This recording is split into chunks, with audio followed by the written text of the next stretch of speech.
Usopp's big moment is coming. If you're like me, you walked away from Wano disappointed with Usopp's development and overall screen time. But the next major arc the Straw Hats head to could be Elbaf, an arc Usopp has been connected to for hundreds of chapters. And this will be the arc where Usopp really shines. So today we're going to be discussing how Usopp develops in Elbaf, will he achieve his dream and become a brave warrior, and what will be his defining iconic Usopp moment in Elbaf. That's what we're going to be discussing next, but first make sure you subscribe and join the King Pirates crew so you don't miss any future videos. But to start off this discussion, I want to add some context on why Elbaf is so important to Usopp, because I still see some comments from time to time that Elbaf is not going to happen. And that to me is crazy, because Elbaf has been an island that's been set up since Little Garden, one of the first islands in the Grand Line. The only other major island that was set up earlier was Fishman Island, which we already went to. So with the early introduction and setup of Elbaf alone, it creates a reason for us to go there. That's not the only reason, because time and time again in the story, we get more buildup about giants in Elbaf. After Little Garden, it was Enies Lobby, where we meet Oimo and Kashi, also members of the Giant Warrior Pirates. After that, in Thriller Bark, we find out about an ancient giant race with oars. During Marineford, we not only meet this legion of marine giants, but also Little Oars Jr., further establishing connections with the ancient giant race. Once we get to the New World and Punk Hazard, we learn about gigantification experiments. In Dressrosa, we meet Hadrudin, another Elbaf giant who literally joins the Grand Fleet. And in Whole Cake Island, not only do we get the introduction of Prince Loki, but we literally get an Elbaf flashback through Big Mom. And even in Wano, we learn more about ancient giant experiments with the numbers and potential connections like Kaido's Oni race and Onigashima. So when you look at the story, practically every other arc we are getting built up and set up for Elbaf. And if that wasn't enough, one of the biggest inspirations behind Oda creating a pirate story is because of how much he likes Vikings, the original pirates, which is a major theme in Elbaf.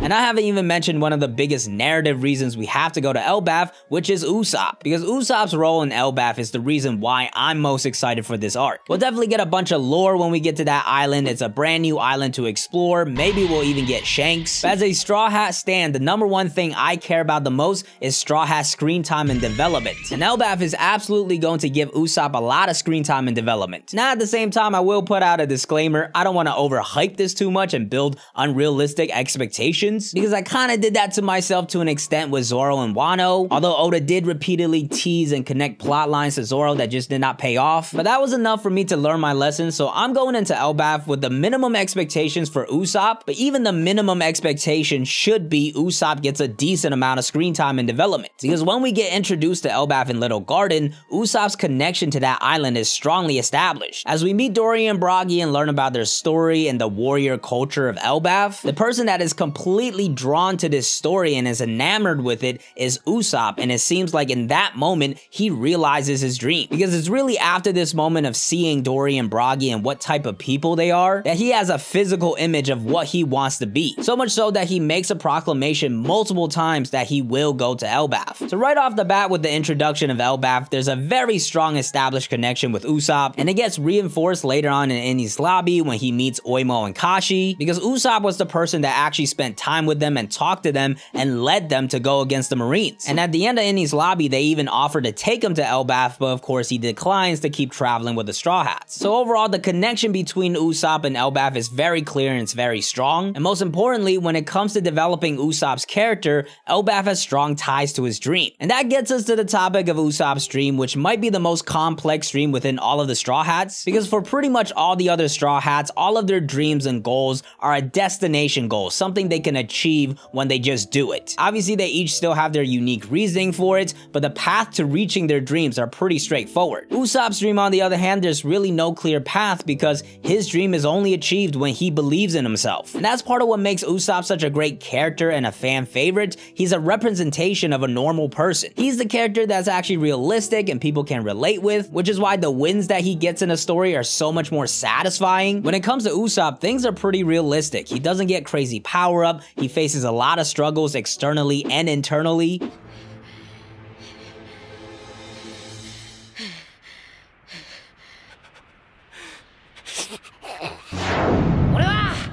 この村に君臨する大海賊団を率いる乾杯だ。おい、完成。これで海賊船ゴーイングメリー号の出来上がりでー。ゴムゴム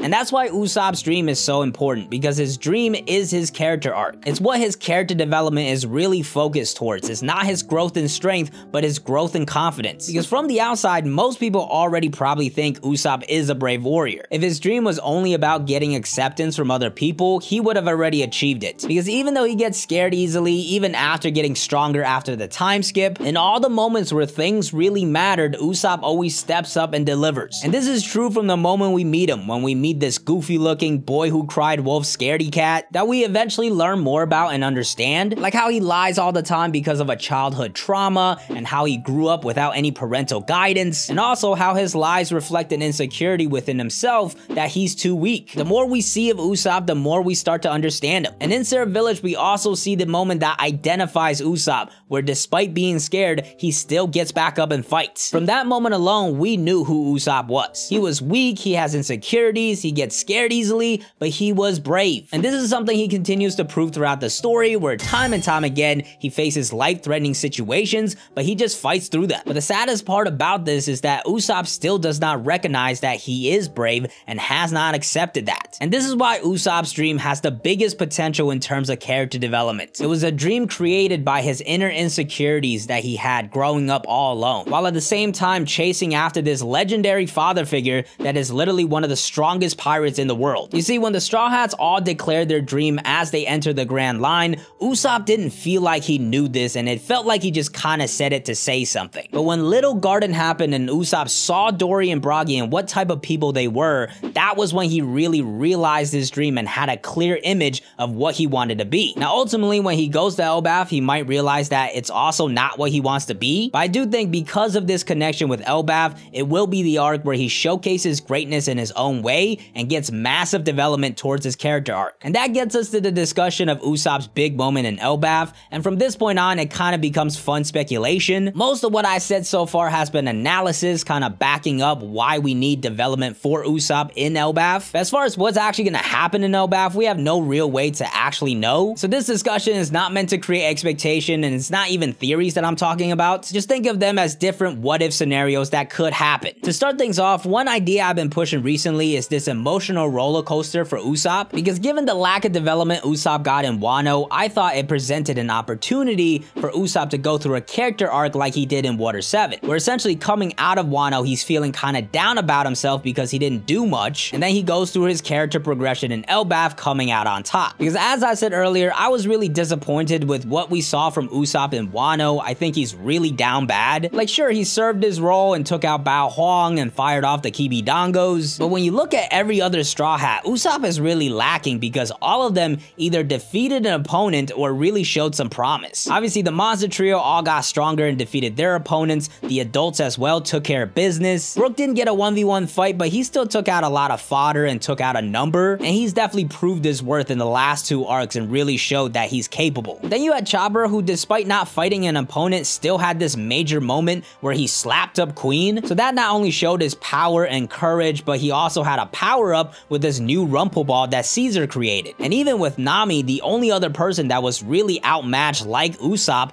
got a massive power up in Zeus, who defeated Ulti. So I think when you look at all the Straw Hats and what they did in Wano, Usopp is left in the mud. He didn't get a fight, he did not power up, he showed no progression with his observation hockey, and the worst part is when he genuinely tried, he literally could not do anything. He threw the whole bag at page 1 and lost. So from my perspective, Usopp's kind of down bad right now, and I saw an opportunity narratively for him to have this internal conflict and doubt. Now, as right now, I'm not that confident in this happening because Usopp still got a pretty decent jump in bounty, so I don't think Oda's really thinking that deeply about this. But either way, I do think Usopp is entering the next arc in a position where he really has to prove himself, which sets him up for a great rise. Now, as far as the actual plot of Elbaf, that's pretty much impossible to predict. The only thing I'm kind of confident in is Loki being a villain. But as far as Usopp specifically, we should be seeing some individual screen time, him interacting with all of these new characters. As we find out more of the Elbaf culture, we should see Usopp's reaction to it, taking it in and embracing it. On the other hand, I do think it's realistic we expect some conflict as well, because there is this idea of never meet your idols, so there's some things that Usopp might not expect. There could definitely be some parts of old culture from Elbaf that Usopp disagrees with, and that would create a moment where he has to go against this image that he has as his dream and really prove himself in his own way. And honestly, that's the big moment I really expect respect for Usopp and Elbaf, where a conflict arises where Usopp has to take charge and identify his own strength and bravery and start to recognize that. And in this moment of greatness, he's gonna prove that he is brave, gaining the respect of the giants. In my opinion, that feels like something that has to happen by the end of the arc. Usopp has to walk away, gaining the respect of the people that he idolized. As far as power progression goes, I think we'll see some of that as well. Observation Haki has to be utilized and acknowledged. Personally, I would like to see him get a boost in attack power as well, but that one I'm not as confident in. As far as specific moments we might see in Elbaf, I know some people have brought up this idea of Mjolnir, and I don't know if that's gonna happen, but I will say I love this idea, especially with it being like a hammer, which you have to be worthy to pick up. It could fit with Usopp's character really well, but I'm not sure if Oda's actually gonna do it. If you want things to get really interesting though, I think you have to involve the red hair pirates. Not only would it be just hype seeing all of them in action, but Usopp and Yasopp, that's where things could get really interesting. In fact, I think there's so much potential here that I don't want to overhype myself to set myself up for disappointment. But yeah, as far as Yasopp goes, as I said earlier, he's really the inspiration for Usopp, the person Usopp has been dreaming to become. Once they actually reunite, I expect it to be a pretty wholesome moment of them bonding a little bit,